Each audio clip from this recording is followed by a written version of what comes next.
गुप्त कक्ष के बीचों बीच रखी वह रहस्यमयी किताब जैसे ही प्रकट हुई, राजा विक्रमादित्य और रानी सौम्या के कदम ठिठक गए। किताब के चारों ओर एक अदृश्य शक्ति का आभास हो रहा था। किताब की ओर बढ़ते हुए राजा ने महसूस किया कि जैसे वह कोई बड़ा राज खोलने जा रहे हों। राजा ने किताब को छूने का प्रयास किया, लेकिन जैसे ही उन्होंने हाथ बढ़ाया, चारों ओर एक तेज सुनहरी रोशनी फैल गई। लाइन का विस्तार। रोशनी इतनी तेज थी कि सबको अपनी आंखें बंद करनी पड़ी। जब रोशनी धीमी हुई तो उन्होंने देखा कि किताब अपने आप खुलने लगी। किताब के पन्नों पर अजीब-अजीब प्रतीक और अक्षर थे जो हवा में तैरने लगे। लाइन का विस्तार। उन प्रतीकों ने एक साथ मिलकर एक रहस्यमयी वाक्य बनाया, जो सत्य का सामना करता है उसे ही ज्ञान का अधिकार है। जैसे ही राजा ने किताब को पढ़ने की कोशिश की, कक्ष की दीवारें अचानक हिलने लगीं और कक्ष के कोने से एक गूंजती हुई आवाज आई। लाइन का विस्तार। विक्रमादित्य,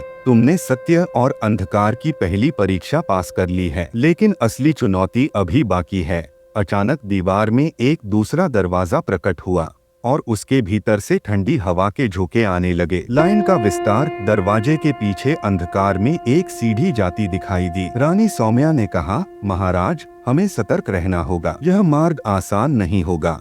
सीढ़ियां उतरते हुए उन्होंने देखा कि रास्ता किसी भूल-भुलैया जैसा है। दीवारों पर अजीब आकृतियां बनी थीं, जो जैसे राजा और रानी को देख रही हों। लाइन का विस्तार। एक सैनिक ने डरते हुए कहा, यह जगह सामान्य नहीं है महाराज, हमें यहाँ रुकना नहीं चाहिए। रानी ने धीरे से कहा, भूल-भुलैया में केवल धैर्य ही हमें सही रास्ता दिखा सकता है। हमें प्रतीकों को समझना होगा।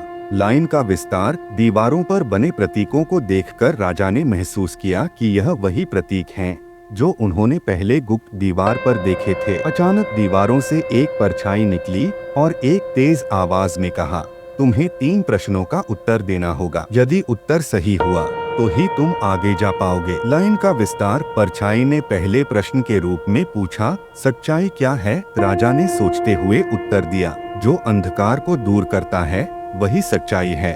दूसरा प्रश्न था, तुम्हारी सबसे बड़ी शक्ति क्या है? राजा ने कहा, मेरे लोगों का विश्वास। लाइन का विस्तार। जवाब सुनकर परछाई थोड़ी शांत हो गई और फिर तीसरा प्रश्न पूछा गया, अगर तुम्हें सत्य और अपनी प्रजा के बीच किसी एक को चुनना पड़े तो तुम क्या चुनोगे? लाइन का विस्तार। राजा ने दृढ़ स्वर में कहा, सत्य, क्योंकि सत्य ही मेरी प्रजा की रक्षा कर सकता है। परछाई ने मुस्कुराते हुए कहा, तुमने परीक्षा पास कर ली है, अब तुम्हें असली ज्ञान प्राप्त होगा। लाइन का विस्तार। जैसे ही परछाई गायब हुई, एक सुनहरी कुंजी हवा में प्रकट हुई। कुंजी को लेकर राजा ने देखा कि भूल-भुलैया का रास्ता खुल गया और वे एक विशाल भव्य कक्ष में पहुँचे। लाइन का विस्तार। कक्ष के केंद्र में एक दिव्य तलवार रखी थी जो प्रकाश से झिलमिला रही थी। कुंजी तलवार के पास जाते ही हवा में एक और संदेश गूंजा, यह तलवार केवल सत्य और न्याय के लिए उठाई जा सकती है। लाइन का विस्तार। राजा ने तलवार को उठाने का प्रयास किया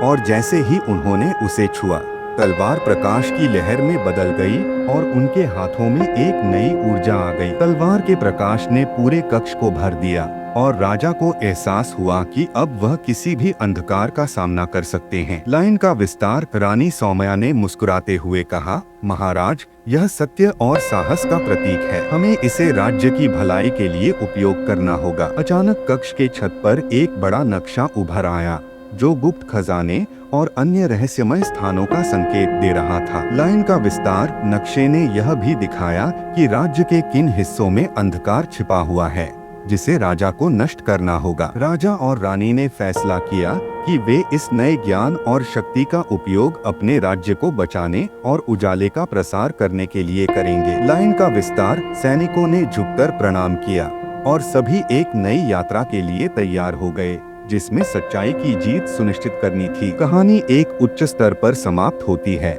जहां राजा और रानी तलवार और नक्शे के साथ अपने राज्य में लौटने की तैयारी करते हैं। कैमरा तलवार की चमक पर टिकता है और एक गूंजती आवाज कहती है, सत्य की राह कठिन है, लेकिन यह हर बाधा को पार कर सकता है।